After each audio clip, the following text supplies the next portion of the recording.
Olá, e seja muito bem-vindo de volta ao Farol da Fé e à nossa Jornada da Sabedoria. Na nossa primeira parte, assentamos a pedra fundamental, a grande verdade que ecoa pela eternidade, guiados pela voz trovejante e ao mesmo tempo paternal de Charles Spurgeon. O temor do Senhor é o princípio da sabedoria. Aprendemos que a sabedoria não é uma mera aquisição intelectual, mas uma busca do coração, uma perseguição apaixonada por aquilo que é o bem mais precioso do universo, conhecer a Deus e andar em seus caminhos. Mas como Spurgeon nos advertiria, uma fundação, por mais forte que seja, não é uma casa, ela é apenas o começo da construção. Uma vez que o alicerce do temor a Deus está firmado em nossa alma, a obra precisa começar. E é aqui, no canteiro de obras da vida diária, que os verdadeiros perigos se apresentam. As paredes precisam ser erguidas, as vigas assentadas, o telhado colocado e cada etapa é repleta de desafios que testam a solidez do nosso fundamento. Hoje, na parte 2 de nossa jornada, que devido à sua profundidade dividimos em várias sessões, vamos nos debruçar sobre os capítulos 5, 6 e 7 de Provérbios. Salomão, o homem mais sábio que já viveu, age aqui como um engenheiro de almas, nos entregando a planta baixa dos perigos mais comuns e devastadores. Ele aponta para 3 áreas de risco, 3 verdadeiros abismos que podem engolir a nossa construção. As tentações sedutoras que envenenam os relacionamentos, a praga da preguiça que nos condena à ruína espiritual e material, e o câncer da desonestidade que corrompe a alma desde o seu interior. Capítulo 1. O alerta contra a sedução, a anatomia de uma armadilha. Salomão, com a urgência de um pai que vê seu filho se aproximando de um penhasco, dedica um espaço enorme, quase desconfortável em sua intensidade, para nos alertar sobre a tolice da infidelidade e o veneno da sedução. Ele não está sendo puritano ou antiquado. Ele está sendo um realista espiritual. Ele sabe que poucas coisas têm o poder de destruir uma vida de forma tão completa e rápida quanto ceder a essa tentação. Em Provérbios, capítulo 5, ele pinta um quadro vívido, quase palpável, da mulher adúltera. Ouça com os ouvidos do coração. Pois os lábios da mulher estranha destinam mel, e a sua boca é mais macia do que o azeite, mas o seu fim é amargoso como o absinto, agudo como a espada de 2 gumes. Os seus pés descem para a morte, os seus passos conduzem-na ao inferno. A primeira lição aqui é sobre a embalagem da tentação. Ela nunca se apresenta como ela realmente é. Ela vem com lábios que destilam mel. É a promessa de prazer, de realização, de algo que está faltando em sua vida. A sua fala é mais macia do que o azeite. É suave, compreensiva, lisonjeira. Ela valida seus desejos, minimiza suas culpas, justifica seus anseios. Ela diz: você merece isso. Ninguém vai saber. É apenas algo físico. Não tem nada demais. E aqui, Spurgeon nos puxaria pela gola da camisa e diria que essa mulher estranha é muito mais do que uma figura literal. Ela é uma metáfora poderosa para toda e qualquer tentação que se veste de beleza para nos levar à morte espiritual. Pode ser a sedução do materialismo, que promete felicidade em coisas e sussurra que você será completo quando tiver aquele carro, aquela casa, aquele status. Pode ser a sedução de uma ideologia política ou filosófica que soa justa e compassiva, mas que sutilmente remove Deus da equação e coloca o homem no centro de tudo. Pode ser a sedução de um vício, que começa como um mel de alívio temporário, um escape da dor, mas cujo fim é o absinto amargo da dependência e da destruição. E a sabedoria, portanto, começa com um discernimento para olhar além da embalagem. É a capacidade de perguntar: qual é o fim disso? Não qual é o gosto disso agora, mas aonde este caminho me levará. A sabedoria sabe que o mel momentâneo não vale o amargor eterno do absinto. Sabe que a carícia suave do azeite não compensa o corte profundo da espada de dois gumes, que fere tanto na ida quanto na volta. Salomão continua dizendo que os seus pés descem para a morte. A sedução não brinca em serviço. Ela não quer apenas nos fazer tropeçar, ela quer nos matar. Matar nossa integridade, matar nossa paz, matar nosso testemunho, matar nosso relacionamento com Deus. É uma força com um propósito destrutivo. E é por isso que a resposta da sabedoria não é flertar com ela, não é tentar gerenciá-la, mas como Salomão implora, afasta dela o teu caminho e não te aproximes da porta da sua casa. A estratégia não é resistir de perto, mas fugir para longe. Não é testar sua força, é reconhecer sua fraqueza e correr para o único lugar seguro, a presença de Deus. A pureza, como já dissemos, não é apenas uma decisão, é uma estratégia de fuga e proteção. Estamos na segunda sessão de nossa análise profunda sobre as armadilhas práticas da vida com base nos provérbios. Na sessão anterior, dissecamos a natureza da sedução, sua aparência doce e seu fim amargo. Agora, Salomão nos oferece um estudo de caso. Ele nos tira da teoria e nos mostra a prática, pintando o retrato de um homem caminhando para a própria destruição. É o jovem falto de juízo do capítulo 7. A história começa com uma observação. Salomão está olhando de sua janela e vê, entre os simples, entre os ingênuos, um jovem desprovido de entendimento. A tragédia dele não começa no ato da queda, mas muito antes. Começa na sua condição interior. Ele é falto de juízo. Ele não é necessariamente mau ou perverso em seu coração. Ele é vazio. E como a natureza e o diabo abominam o vácuo, algo vai preenchê-lo. Spurgeon teria dito, uma alma ociosa é a oficina do diabo. A falta de um propósito divino, a ausência de um coração preenchido com a palavra e o amor de Deus é a porta de entrada para a tolice. E onde esse jovem está? Ele está passando pela rua, junto à esquina dela, e seguia ao caminho da sua casa. Ele está vagueando. Ele não tem um destino certo. A noite cai, no crepúsculo, na escuridão da noite e nas trevas, e ele continua sem rumo. Aqui está um princípio vital. A ociosidade e a falta de direção são os melhores amigos da tentação. Quando você não sabe para onde está indo, qualquer caminho serve, e a sedutora é especialista em colocar placas de atalho em caminhos que levam ao abismo. O jovem não saiu de casa planejando pecar. Ele provavelmente saiu apenas para passar o tempo, mas ele se colocou deliberadamente no território do inimigo. Ele estava andando perto da esquina dela. A sabedoria nos diz para evitar não apenas o pecado, mas o caminho que leva ao pecado. É como alguém que quer parar de beber, mas decide passar o tempo na porta de um bar. É brincar com fogo e se surpreender ao se queimar. Spurgeon alertaria sobre o perigo de negociar com a tentação. Não se debate com ela, não se argumenta, foge-se dela. O jovem insensato, ao contrário, estava curioso. Ele queria ver até onde podia ir sem cair, e descobriu, tarde demais, que a gravidade do pecado é mais forte que a sua força de vontade. E então ela aparece. A descrição é detalhada, com enfeites de prostituta e astuta de coração. A aparência externa e a intenção interna estão alinhadas para a caça. Ela é alvoroçadora e rebelde, seus pés não param em casa. Ela representa uma instabilidade, uma busca incessante por algo que nunca a satisfaz, e ela quer arrastar outros para essa mesma inquietação. Sua abordagem é direta e cheia de longura. Fiz os meus sacrifícios de paz, hoje paguei os meus votos. Por isso saí ao teu encontro, a buscar diligentemente a tua face, e te achei. Veja a perversidade disso. Ela usa uma linguagem espiritual para justificar uma intenção carnal. Ela fala de sacrifícios de paz e votos como um pretexto para o pecado. Isso é um alerta para nós. A tentação muitas vezes virá disfarçada de espiritualidade. Deus é amor, ele entende. Precisamos ser relevantes para a cultura. Isso vai me fazer sentir mais vivo, mais completo. É a serpente no jardim, questionando a palavra de Deus com uma lógica aparentemente razoável.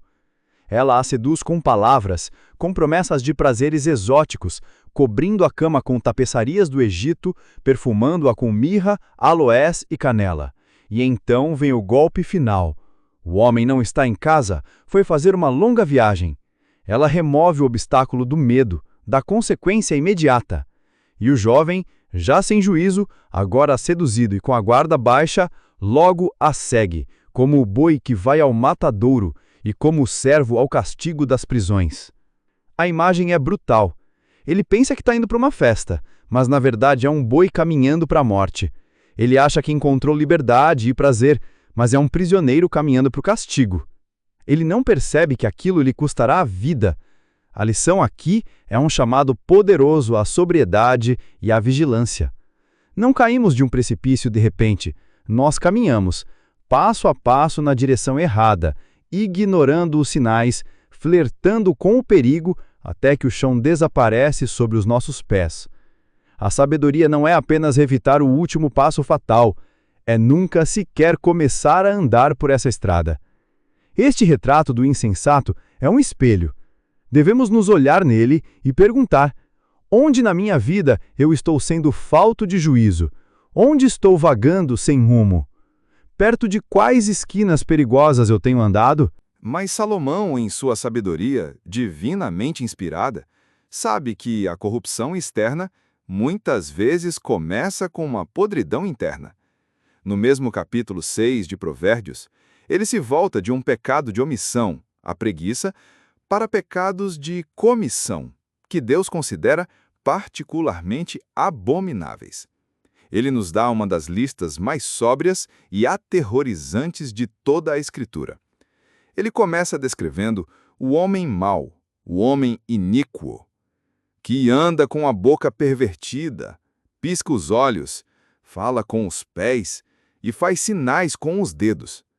É uma imagem de engano total. O corpo inteiro está envolvido na conspiração da falsidade. A boca não fala a verdade. Os olhos comunicam mensagens secretas. Até os gestos são parte de uma teia de mentiras. No seu coração, há perversidade. Ele está sempre maquinando o mal e, como resultado, semeia contendas. Esta descrição serve como introdução para a famosa lista. Estas 6 coisas o Senhor odeia, e a 7ª, a sua alma abomina. A linguagem aqui é a mais forte possível. Não é que Deus não gosta ou se entristece. É ódio, abominação. É uma repulsa divina e santa contra aquilo que destrói a sua criação e o reflexo de sua imagem em nós. Vamos olhar para cada um deles, pois são os pilares da desonestidade.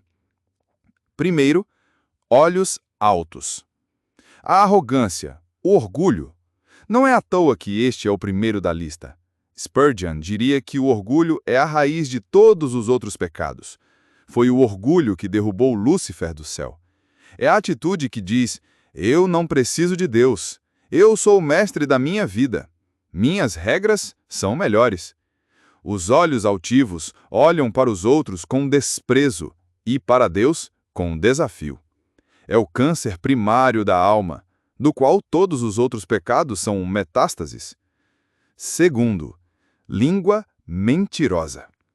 Se Deus é a verdade, a mentira é a linguagem de seu inimigo, Satanás, que é o pai da mentira. A língua mentirosa perverte a realidade, destrói a confiança, quebra relacionamentos e desonra a Deus, que é a própria verdade. Spurgeon enfatizaria que a integridade da palavra de um crente deveria ser inquestionável. Nossa palavra deveria ser o nosso contrato.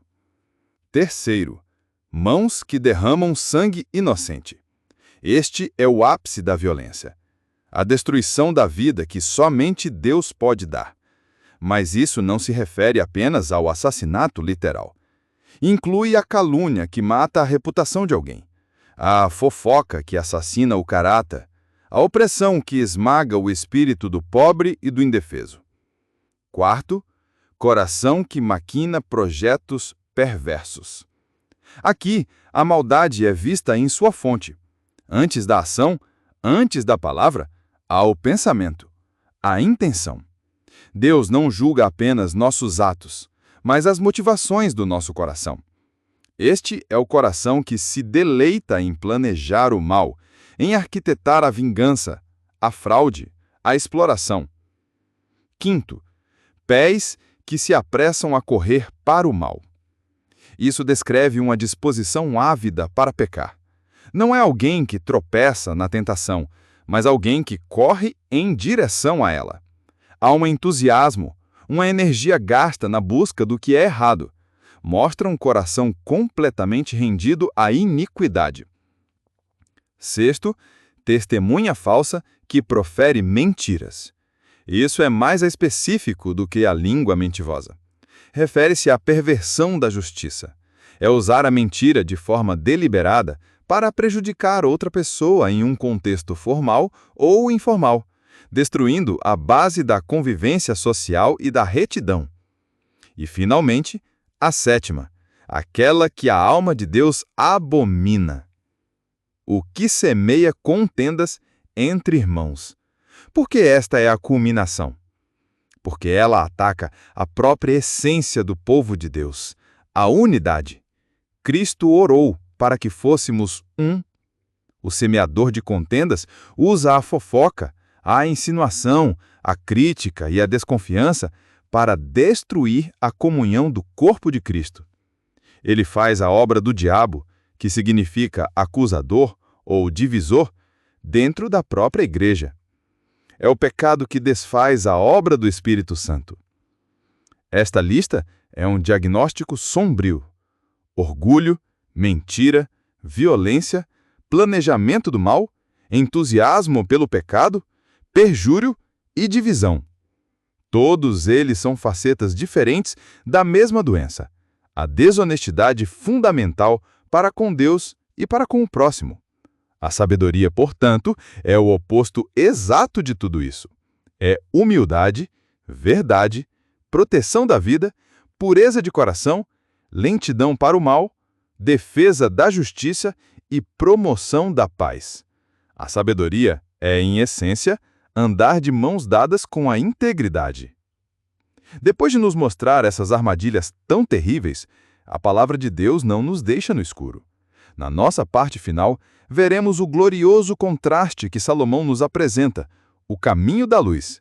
Fique conosco para a conclusão da nossa jornada. A parte final da nossa profunda exploração dos capítulos 5, 6 e 7 de Provérbios aqui no Farol da Fé. Nós descemos aos vales escuros da sedução, da preguiça e da desonestidade. Vimos as armadilhas que o inimigo prepara para nós, mas a palavra de Deus nunca nos mostra um problema sem nos apontar a solução. Ela nunca nos mostra a escuridão sem acender uma luz. E é exatamente isso que Salomão faz. Depois de toda essa lista de perigos e abominações, ele nos oferece um contraste glorioso, um versículo que deveria ser o lema de todo aquele que busca a sabedoria. Provérbios 6, versículo 23, declara: porque o mandamento é lâmpada, e a lei é luz, e as repreensões da correção são o caminho da vida. Pense nisso.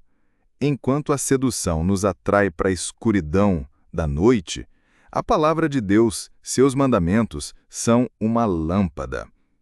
Uma lâmpada não ilumina a cidade inteira, mas ilumina o próximo passo. Ela nos dá luz suficiente para não tropeçarmos na pedra que está bem à nossa frente. É a guia prática para as nossas decisões diárias. Enquanto a preguiça nos arrasta para a ruína e pobreza, a palavra de Deus, sua lei, sua instrução, é luz. A luz revela, expõe, mostra a realidade como ela é. A luz do ensino de Deus nos mostra as consequências da inércia e a beleza da diligência. Ela nos dá a visão e a perspectiva para entendermos as estações da vida, assim como a formiga. E enquanto a desonestidade nos enreda em uma teia de mentiras e nos aprisiona na culpa, as repreensões da correção são o caminho da vida. Isso é contraintuitivo para nossa cultura. Nós odiamos a correção.